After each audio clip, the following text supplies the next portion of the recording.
Okay, hello everyone, welcome to Play NYC 2022. I'm Nanners from Two Stupid Gamers, and I am here with Amanda. Hi, I'm Amanda Gardner. I'm the narrative director at the Deep End Games and the lead writer on Romancelvania. Yes. So, we come to Play NYC 2022, and again, me being a huge Castlevania fan, me being like a speedrunner for Castlevania, and just being so into the series, there happens to be a game with Vania in the title. I had to check it out. So, tell us the elevator pitch for this game. Let us know, like, specifically the sell for this game. So it is a Metroidvania with dating sim elements, and the story is about Dracula if he were on the show The Bachelor. So it's about a reality dating show. It's very silly, very cheeky, and it's just a lot of fun. You're breaking hearts and biting necks, and yeah, we're just having a lot of fun with it. With that being a Metroidvania, so it's Metroidvania, which is your typical kind of Castlevania where you're going through the whole castle, you're going back through all the different rooms, you have like a huge map to explore in Dracula's castle, of course. But with that, it also has a dating simulator aspect to it. So that, again, I got to play it, I got to test it out, and honestly, it works. It's such a nice pair together. What gave you the inspiration to make Dracula go on dates? So we were playing Symphony of the Night, my husband and I, we play it every Halloween. And my husband made a joke, like, we were down and there was an area where it had like a little character called a Salem Witch. And he goes, what do you think all these monsters are doing in Dracula's castle? And we started laughing. He goes, maybe he had a big dance, maybe he had a big party. And then all of a sudden he just got real serious, looked at me and said, Romancelvania. And I just said, take my money. We were working on another game. We dropped it and just said, let's make this, like, let's make Romancelvania. So that's how it happened, yeah. And again, as a Castlevania fan, it was so nice to play this game, and there are so many, what I feel like would be homages to different stuff, like chandeliers falling straight out of Castlevania Bloodlines. Again, the whole thing just kind of feels very like a good tribute, but then it's also got this hook. Yeah, it's its own thing, but we want to give those call-outs and shout-outs to the games that made us. Those are the games that formed us. And we're parodying a little bit, but it's in a loving way. Like, we love this stuff. We want to give it a little, a little smooch, and then move on with our own story. So, yeah. How many years have you had this in development for? We've been working on it for 3 years, and it's going to be coming out soon. I can't say exactly when, but early next year. Is there any platform that you're expecting to be placed in? I know it's a tough question, but... So, definitely PC, but we will be on some platforms that I can't announce yet.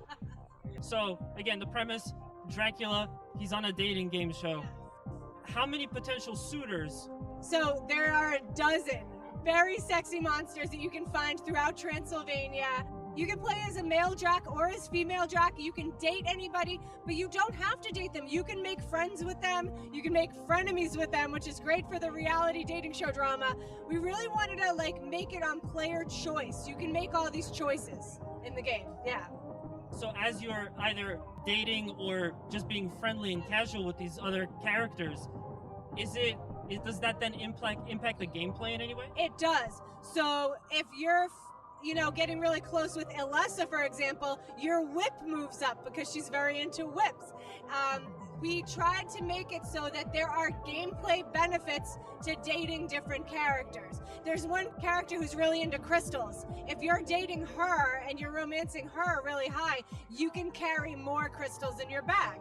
So yeah, there are definitely implications to who you date. Yeah. And I also appreciated a lot the writing, which was humorous. You're very welcome. What specifically was it like?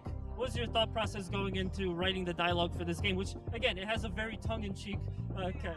Well, I mean, I just wrote stuff that made me and my husband and our team laugh. And we're like, if it makes other people laugh, hopefully. But they say write drunk, edit sober. No, this whole thing is so crazy that, it's just, we did not censor ourselves. We went crazy.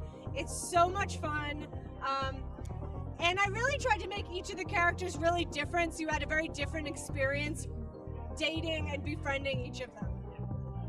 I think that kind of goes into that this game would have a lot of replay value because you end up having so many different potential suitors. Well, you also have eliminations, just like regular dating shows, and you're forced to get rid of people, and that choice alone makes it branch off into if I kept this one and not that one, and yeah, there's a lot of little things up there that tweak it.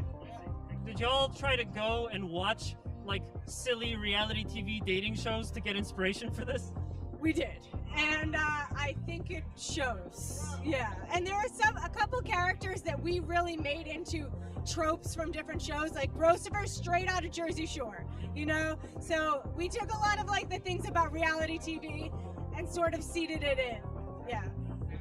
And so now, Deep End Games, would you like to talk about the other games that you've worked on as well? Yeah, so I wrote Perception, which came out in 2017, where you can echolocate through a haunted mansion.